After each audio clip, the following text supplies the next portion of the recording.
Why does everybody keep telling you to get pre-approved? You know how much you want to spend. Well, just give me a few minutes and I'll explain why it's imperative that you're pre-approved through a lender before you start searching for a home.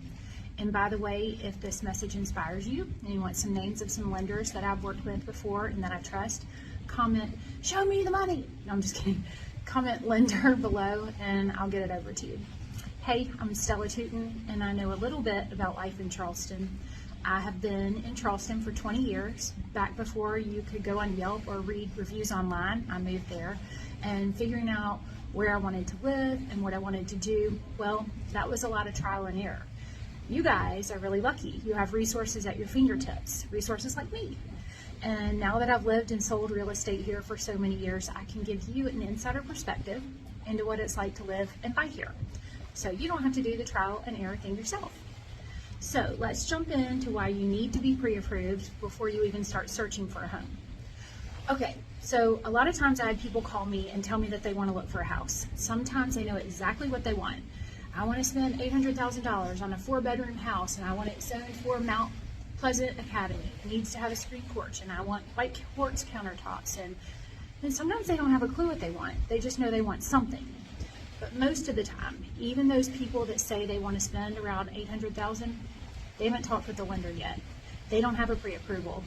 And honestly, I'm not blaming them. Lots of people don't know how important that is. But, and I know you may not want to hear this, but that's the first step before you should do anything when it comes to looking for a house. So what's the big deal with talking with the lender, and what the hell is a pre-approval anyway? Well, your lender is going to be the one who hooks you up with a mortgage. And that's important because without that, or a boatload of cash, you aren't getting a house. See, it's very important. You may have in mind how much you want to spend, but you don't really know if you actually qualify for that price point until you sit down with the bank, also known as the lender, to see if they want to lend you that much money. Hand in hand with that is another reason. Once we know how much the bank will give you, we can start our search by looking in that price point. So that helps out the people who are unsure of what they can afford. Lots of times I have clients that will say, "I only want to spend $2,300 a month on my mortgage. How much house will that buy me?" Well, unfortunately, as the realtor, I can't answer that. I don't know what your rate is or how much money you want to put down. I don't know what your credit score is or your debt to income ratio. Lenders help parse all of that out and can back into that number for you so you're feeling comfortable with the monthly payment. Some of my other reasons are more centered around wanting to make an offer on the home. Once you find the house, you're going to want to put in an offer. Well, most sellers are going to want you to have a pre-approval attached to the offer. And when you think about it, it makes a lot of sense. Your offer is worth the paper it's written on until somebody says you can afford it. So even if you come in $20,000 over asking and you're beating out everybody else in a multiple offer situation, a seller isn't sure you can actually get the loan, so they're more hesitant to accept your offer. And speaking of multiple offers, we're still in the seller's market. As of today, there are only about 2,000 homes on the market. That's not much. So when you see one you want, you need to be ready to pounce on it.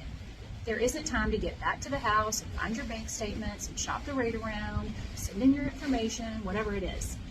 We need to be able to put an offer in their hands right then. And like I said, you need that pre-approval in order to put in the offer. And lastly, and this one is less frequent, but we still see it, some sellers will require pre-approval before they even let you in the house. I know that sounds like a lot, but in real estate, especially in the luxury market, we get a lot of looky-loos. People who want to go inside a $6 million house. People who want to see what the view of the beach looks like from the upstairs balcony.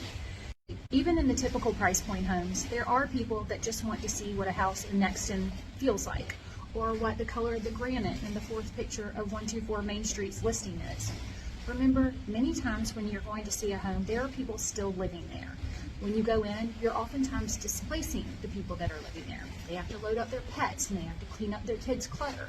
They were planning their dinner schedule around your showing request. So sometimes those sellers want to make sure that the people that are going in and out of their homes are actually planning to buy it and not just looking around.